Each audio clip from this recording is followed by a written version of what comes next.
¿Qué tal? ¿Cómo estáis? Hoy en el canal estrenamos una nueva sección sobre Power Rankings deportivos que espero que os guste mucho.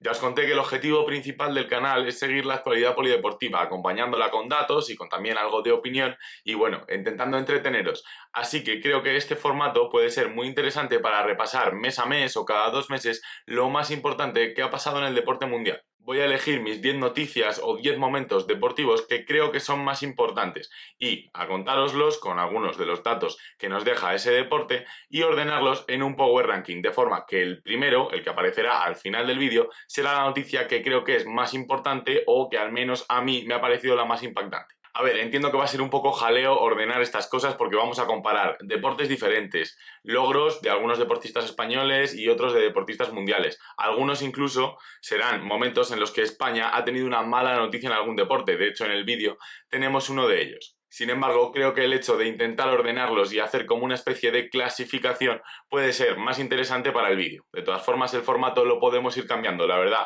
que esto vino porque estaba preparando el vídeo a la vez que veía el Power Ranking del canal de Pizarritas de Miguel Quintana, en el que ordena a los equipos de fútbol europeo, y me pareció que podía ser una buena idea ordenarlos así. De todas formas, podemos ir buscando cambios en esta sección para que sea lo más interesante, atractiva y también sencilla en lo posible. Así que vamos ya con este Power Ranking deportivo con lo más relevante que ha sucedido, en mi opinión, desde que acabaron los Juegos Olímpicos de París. En el número 10 me quedo con una gran noticia que será importante sobre todo en el año 2025, que es cuando se disputará el Mundial de Voleibol en Tailandia. Y es que digo que tenemos una gran noticia porque por fin habrá representación española en este Mundial. Así es, la selección femenina se ha clasificado para el segundo mundial de su historia. El primero fue en 1982, en el que España acabó en 20ª posición y desde entonces no habíamos vuelto a clasificarnos en ninguna edición. Esta clasificación además ha sido in extremis muy emocionante, ya que había 15 cupos para equipos que no los habían conseguido ya en torneos continentales como europeos, campeonatos americanos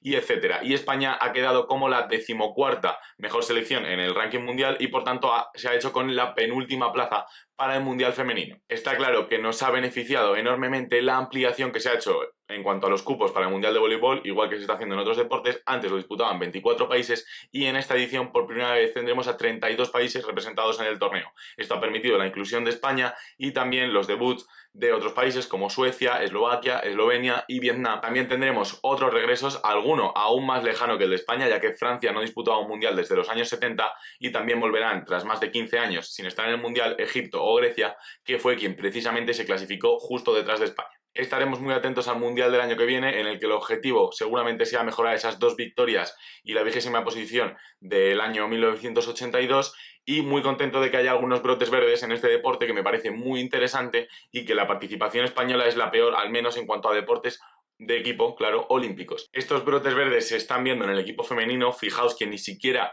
se pudo clasificar para los europeos de 2015 y 2017 y sí ha estado en los 3 siguientes, ahora la clasificación para el mundial, pero en el equipo masculino no estamos teniendo tantas buenas noticias y es que se han quedado fuera del mundial, que será también el año que viene. Han acabado en la 34ª posición del ranking, lejos de Corea, que se ha llevado la última plaza que se otorgaba vía ranking, y por tanto se pierden su tercer mundial consecutivo. En la 9ª posición nos encontramos con otro deporte que ya sabéis que es de los que más me gusta, de los que pretendo seguir de cerca en este ciclo olímpico, y es que se ha disputado la última prueba de la Copa del Mundo, que puntuaba doble por ser la prueba final, y se ha disputado en la Södertörn. Allí hemos tenido grandísimas noticias para la delegación española, con hasta 2 oros y 1 plata. Mayalen Chorraut se hizo con el oro, desquitándose del mal sabor de boca que le habían dejado los Juegos Olímpicos. Decidió competir a última hora en esta prueba y se hizo con el oro en la prueba de kayak, derrotando a las grandes de esta disciplina, como por ejemplo Jessica Fox, campeona en París, y ha sido una gran actuación para ella. También logró la victoria Mikel Travé, quien estuvo muy cerca de la medalla en París 2024, y la medalla de plata en kayak cross ha sido para David Llorente. Por tanto, 2 oros y 1 plata para España de 5 pruebas. Los resultados parciales han sido muy buenos. Es verdad que también se disputaba la clasificación general de la Copa del Mundo, eran 5 pruebas, esta última puntuaba doble por ser la final, pero bueno, ahí los resultados no han sido tan buenos. Es verdad que ninguno de estos países ha disputado todas las pruebas de la Copa del Mundo, por tanto era más difícil tener una buena clasificación, y el mejor puesto ha sido para David Llorente, que ha sido quinto en el kayak cross masculino. En el octavo puesto tenemos que mencionar esos nuevos deportes que se van a incorporar a Los Ángeles 2028, y es que han arrancado con mucha fuerza este proceso de 4 años y ya han disputado algunos de sus grandes torneos. Sobre todo me voy a centrar en este vídeo en el Europeo de Squash que se celebró en Cuenca, en España, que se pudo ver de forma gratuita en YouTube y que además fue justo cuando acabaron los Juegos Olímpicos, de forma que aún estaba vivo el gusanillo de querer ver deporte todo el rato. Yo lo seguí de cerca, me di cuenta de que es un deporte que exige muchísimo a nivel de reflejos, de velocidad, bastante interesante y frenético. Además, este torneo se saldó con la gran noticia de la medalla de bronce de Iker Pajares, quien se convierte en el segundo medallista en toda la historia de España en los europeos de squash, solo por detrás de Borja Golán, gran estrella de este deporte a nivel nacional, que llegó a 4 finales europeas, ganando 2 de ellas. Además, esto ha hecho que me empiece a interesar por el squash. Va a ser un deporte que va a estar en Los Ángeles 2028 y que seguramente continúe en el futuro, ya que está bastante implantado y tiene el apoyo del COI. Y bueno, me ha hecho descubrir que Egipto es la gran potencia de este deporte. Entre los 7 primeros del ranking masculino tenemos a 5 egipcios, también al peruano Diego Elías, y las 3 primeras del ranking femenino son mujeres egipcias. Después tenemos a 2 hermanas belgas, que una de ellas fue precisamente la campeona de Europa en Cuenca. También se han disputado los mundiales de flag football, otro deporte que estaba en Los Ángeles 2028, con victorias para Estados Unidos, tanto en la categoría masculina y poniéndose a Austria, como en la femenina, derrotando a México. Y hemos tenido también el proceso de clasificación del cricket para el mundial en T20, que probablemente sea la categoría que sea olímpica, aunque aún no está decidido. Y bueno, pues España ganó todos sus partidos, pero se ha quedado eliminada del Mundial, y esto ha sido porque el partido contra Dinamarca, que era la otra invicta del grupo, se tuvo que suspender por lluvia, no se jugó, y como Dinamarca había vencido por más diferencia, pues fue la que avanzó a la siguiente fase. Esto, la verdad, que he visto desde fuera, queda un poco raro lo de que no se jueguen partidos. Es algo que estuve mirando que pasa en los grandes campeonatos del cricket, está en el reglamento, pero hombre, da un poco de rabia que sin llegar a jugar te puedas quedar eliminado de un torneo. Será bastante interesante seguir estos deportes. También se incluirá de nuevo el béisbol y el lacrosse para los Juegos de Los Ángeles 2028. Si queréis más información sobre estos nuevos deportes, dejadme un like, hacedmelo saber en los comentarios, porque podríamos preparar pues a lo mejor un vídeo para cada deporte explicando las reglas, los grandes campeonatos y bueno, introduciéndonos un poco en estos deportes que la verdad que son menos conocidos en España. En séptimo lugar vamos a hablar de otro deporte relativamente nuevo que entró en Tokio 2020 a nivel olímpico y que es el baloncesto 3 contra 3, que continúa su crecimiento en España. Después de la plata olímpica, las chicas del 3 contra 3 se hicieron con el oro en el europeo disputado en agosto, derrotando con gran superioridad 19-11 a Francia en la final y demostrando que son uno de los mejores equipos del mundo. Han llegado a 4 de las últimas 5 finales europeas y además, después de los Juegos Olímpicos, también ganaron con algunos cambios en el equipo para ir produciendo ese relevo que se verá probablemente durante el ciclo. Ganaron uno de los torneos de las World Series en Bakú. Es verdad que luego en las finales de esas World Series no pudieron hacer un gran papel, cayeron eliminadas a primeras de cambio en un torneo en el que estaban las 8 mejores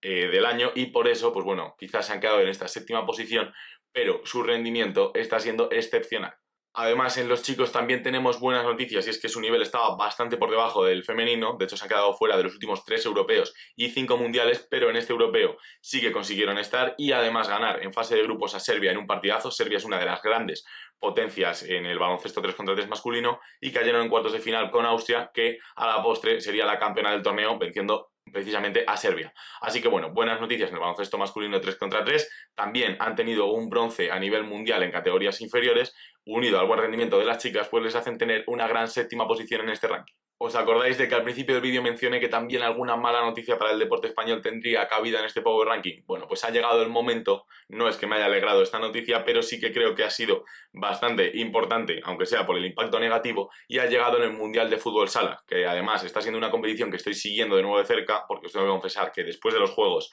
seguí con esa fiebre de seguir viendo deporte, estas competiciones de las que estamos hablando, pero luego, a finales de agosto o principios de septiembre, tuve que parar, desconectar un poco del deporte, creo que lo necesitaba, y bueno, pues me he vuelto a reenganchar con el Mundial de Fútbol Sala que se está disputando ahora mismo. El domingo será la final, y en el que España ha caído derrotada en octavos de final contra Venezuela por 2-1. Esto ha sido una muy mala noticia para el equipo español, que llegó a 5 finales seguidas del Mundial de Fútbol Sala, pero que en los 3 últimos mundiales no ha podido llegar ni siquiera a semifinales, confirmando una tendencia negativa. Y aquí quizás hemos tocado fondo, esperemos, ya que es la primera vez que España queda eliminada a las primeras de cambio en un mundial o en un europeo. Para Venezuela ha sido una gran victoria histórica, ya que es la primera vez que están en los cuartos de final de este mundial, que es el organizado por la FIFA. Y bueno, pues en semifinales tendremos a Brasil, Argentina a Ucrania y a Francia. Francia, debutante en el torneo, que también fue noticia por un partido bastante vergonzoso entre Francia e Irán, en el que los dos equipos jugaron a perder para evitar cruzarse con Brasil en primera ronda, así que espero que Francia no salga con la victoria, ya que fue un partido que, bueno, da para reflexión. Todo esto viene además por la manía de clasificar a los mejores terceros, pero bueno, esto va para otro debate. Dejadme en los comentarios quién creéis que ganará este Mundial, que hasta ahora solo lo han ganado Brasil, Argentina, España y Portugal, ya eliminadas, y a ver si alguna acierta, siempre que lo digáis claro, antes del domingo. En quinto lugar, vamos con otro de esos deportes que sabéis que me gustan mucho. Ya os lo dije en la tier list que os estoy dejando por aquí, en la que ordenamos todos los deportes olímpicos, y que es la escalada. Se han disputado los europeos de escalada, que fueron a finales de agosto en Suiza, que desgraciadamente fueron una de esas competiciones que no pude ver porque estaba de hecho de viaje, y vinieron dos grandes bronces para España, uno para Eric Noya en velocidad, uno de los grandes especialistas en la velocidad que tenemos en España, y también para Guillermo Peinado en la prueba de dificultad. Y precisamente de Guillermo Peinado quería hablar, ya que este chico tiene tan solo 18 años, ya ha sido medallista europeo absoluto en un campeonato en el que faltaban algunos de los grandes nombres, pero teníamos a otros de los que habían estado en la final olímpica. Así que nos tenemos que fijar mucho en Guillermo Peinado, que también ha sido primero en una prueba de la Copa Europea, tanto en la clasificación como en las semifinales, como en la final, y en el Campeonato de Europa Junior, que también se ha disputado recientemente, después del absoluto, ha sido primero en dificultad, que es su especialidad, y quinto en la prueba de bloques. En cuarto lugar, tenemos que hablar de la despedida de grandes referentes para el deporte español, que han anunciado que se retiran inmediatamente o que se retirarán a final de temporada. Vamos a hablar de tres grandes nombres: Álvaro Martín, Javier Gómez Noya y Pablo Herrera. Álvaro Martín anunció a principios de septiembre, recogiendo la medalla de Extremadura a manos de su compañera María Pérez, que precisamente la carrera en la que ambos fueron campeones olímpicos sería la última de su carrera. A pesar de tener tan solo 30 años, cree que ha llegado el momento de retirarse, correrá algunas pruebas más para ayudar a su club, y Álvaro Martín se retira con 2 títulos mundiales, 2 títulos europeos, 2 medallas olímpicas y una de oro, una grandísima carrera que además ha acompañado de grandes valores. La verdad que da gusto oír hablar a Álvaro Martín de temas relativos a pues, las ayudas a deportistas, a atletas, y creo que será un gran referente para el deporte si decide de alguna forma ligarse a la gestión deportiva. También hemos tenido la retirada de otro mito, otro medallista olímpico, que quizás últimamente no estaba a tan alto nivel porque ya tiene 41 años, pero Javier Gómez Noya ha anunciado que también va a dejar el triatlón. Otro grandísimo deportista, uno de los mejores de la historia de España, que ha terminado 9 veces el año como el mejor del mundo en triatlón, que tiene 5 títulos mundiales, 4 títulos europeos, que tuvo que luchar además contra unos problemas en el corazón que le detectaron los médicos del CSD, es algo que yo desconocía cuando tenía 17, 18 años, y que le retiraron la licencia, pero bueno, él pidió una segunda opinión, vio que era seguro y bajo su responsabilidad volvió a competir en triatlón hasta hacerse un nombre como uno de los mejores triatletas de la historia. Y también con 42 años tenemos la retirada de Pablo Herrera, quien estaba a muy buen nivel, también le tuvimos en París 2024, haciéndose con un gran diploma olímpico, llegando a cuartos de final. Otro que fue medallista olímpico hace ya 20 años en Atenas 2004, y bueno, pues que ha jugado sus últimos torneos también a un gran nivel. Llegó a la final en Hamburgo perdiendo con los noruegos Moll y Sorum, quienes fueron campeones olímpicos en Tokio y bronce en París, y bueno, pues se ha retirado en Castellón ante su gente ganando el torneo. Así que mi reconocimiento a Pablo Herrera, quien es el único deportista de vóley playa que ha estado en 6 ediciones de los Juegos Olímpicos. En tercer lugar, vamos a hablar de grandes promesas, como hacíamos antes con Guille Peinado, y además brotes verdes en ese sentido de estar surgiendo en un deporte que últimamente, o al menos en los últimos 10 años, no ha estado al nivel al que acostumbraba en España. Y es que hemos tenido grandes resultados en pruebas junior de categorías inferiores de ciclismo en ruta. Primero tuvimos a Pablo Torres, de solo 18 años, completando una gran actuación en el Tour del Porvenir, probablemente la prueba más importante para ciclistas de menos de 23 años. Él solo tiene 18 y estuvo a punto de ganarla, ya que quedó segundo a solo unos 20 segundos, creo recordar, del primer clasificado. Pero es que además él comenzaba la última etapa con 4 minutos de desventaja, había perdido tiempo, y en Finestre, un puerto durísimo por esos tramos de tierra que tiene, completó una gran remontada que le dejó a las puertas del título del Tour del Porvenir, pero que demostró que tiene un grandísimo talento. Más tarde se celebraron los mundiales de ciclismo en categorías absolutas, de los que vamos a hablar, ya os lo adelanto, y también en pruebas junior. Y ahí hemos tenido 2 grandes noticias en forma de medalla de oro para Iván Romeo en la prueba de contrarreloj y de medalla de plata en la categoría sub-18 para Paula Hostiz. Iván Romeo, integrado en la estructura del Movistar y nacido en Valladolid, se hizo con el oro en el Mundial Sub-23 de contrarreloj, con además cierta suficiencia, ya que ganó con 32 segundos de margen, y bueno, pues es el segundo título en esta prueba para España, después del que consiguió Iván Gutiérrez ya en 1999, que después se confirmó como un gran contrarrelojista, haciéndose con una plata mundial absoluta. Y también integrada en la estructura del Movistar tenemos a Paula Ortiz, otra de las joyas del deporte español, con solo 17 años, que ha sido plata en la prueba sub-18 de ruta, en este caso no de contrarreloj, y que también ha tenido grandísimos resultados, ha sido campeona de España junior tanto en ruta como en contrarreloj, también oro europeo contra el crono, por tanto es otro de esos nombres, podríamos hacer un vídeo sobre esto recopilando a los grandes promesas del deporte español. En el segundo puesto del ranking tenemos otra vez esta mezcla de categorías junior y grandes promesas para el deporte español y que además han surgido en un deporte, en el balonmano, en categoría femenina, que no llegaba en el mejor momento, ya que los resultados últimamente no han sido los mejores, la actuación en París 2024 fue decepcionante y bueno, pues estaba la gente un poco pesimista y llegaron estas chicas apenas 1 o 2 semanas después para hacerse con el oro en el Mundial Junior. Esta grandísima actuación que completaron las chicas supone la primera medalla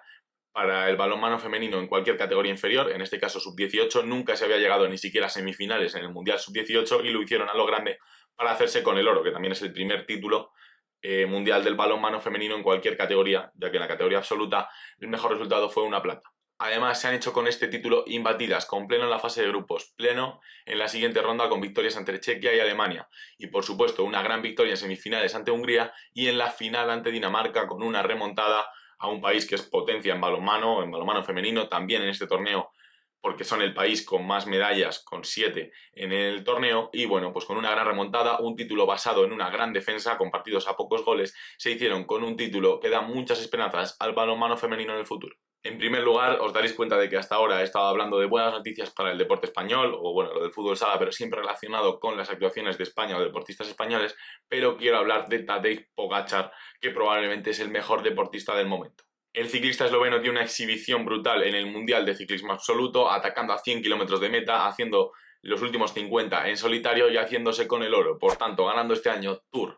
Giro de Italia y Mundial, algo que solo han conseguido Eddy Merckx y Stefan Roche, y bueno, pues que nos da una idea de la bestialidad, la gran dimensión que está alcanzando este corredor. Con solo 26 años, una edad a la que hasta hace poco los ciclistas todavía no habían alcanzado su mejor rendimiento, ha ganado, y voy a leer su palmarés, 3 Tours, un Giro, 2 Lieja-Bastogne-Lieja, un Tour de Flandes, 3 Giros de Lombardía, un Mundial en ruta, un bronce olímpico, 2 Estrade Bianche, 2 Tirreno Adriático, una París-Niza, 6 etapas del Giro, 17 del Tour de Francia. Le queda muy poquito por ganar, la París-Roubaix, la Milán-San Remo, la Vuelta a España y el oro olímpico, y porque no quiso ir a esta edición de los Juegos Olímpicos por problemas con la federación, encima lo hace con un estilo ofensivo que engancha y atrae al espectador, así que creo que estamos ante uno de los deportistas de la década, ya no solo de los ciclistas. Y esto en cierto punto me sorprende aún más porque yo de pequeño seguía más el ciclismo que ahora, probablemente estaba, me gustaba mucho Contador y bueno, pues yo miraba el palmarés y las características de los grandes corredores, de Contador, de Valverde, de Cancellara, luego de Froome, de Nibali, ¿no? Y claro, yo flipaba cuando me metía en la página de Wikipedia muy pequeño de Eddy Merckx y veía todo lo que ganaba, porque veía que ganaba etapas de sprint, clásicas, vueltas, bueno, que lo ganaba todo, que debía ser un dominador absoluto, ¿no? Como no ha habido en el deporte. Y yo pensaba que el título de mejor ciclista de la historia nadie se podría ni acercar a lo que había conseguido Eddy Merckx, por muy buenos que fuesen los ciclistas que yo admiraba de pequeño. Pero es que Pogačar está ya metiéndose en esa discusión, le queda todavía muchísima carrera y todavía no se puede comparar el palmarés, pero está recordando a los que lo vieron y a los que podemos imaginarnos que hacía Eddy Merckx, bueno, pues está colando ahí y creo que es una de las noticias del deporte en los últimos años. Fijaos en este tuit que veía que nos dice que si Pogačar fuese un equipo, con los resultados que ha conseguido entre 2023 y 2024, le bastaría para estar entre los equipos que son World Tour de máxima categoría en el ciclismo. O sea, él solo ha conseguido más puntos que muchos de los equipos que están luchando por este estatus. Es una bestia y liderará este primer Power Ranking, el de agosto-septiembre. Bueno, pues veremos en el futuro si vuelven a aparecer algunos de los deportistas o de los deportes de equipo de los que hemos hablado. Decidme si os parece interesante este formato, si os parece interesante también que hagamos este repaso, ya sea de esta forma o de otra, a lo que va pasando en el deporte mundial para acompañarlo con datos. Sé que me he dejado algunas cosas, por ejemplo, la Diamond League, que nos dejó otro récord mundial de Duplantis y otro récord de Jakob Ingebrigtsen con sus finales y hasta 4 pruebas de la Diamond League. También hemos tenido otras muchas pruebas mundiales junior, por ejemplo, de ciclismo en pista, con buenas noticias también para España, y también los campeonatos en hockey patines de España en categoría masculina y femenina, que reafirman su dominio. Bueno, dejadme lo que vosotros habíais puesto en su ranking, comentadme lo que queráis y nos vemos muy pronto en el próximo vídeo.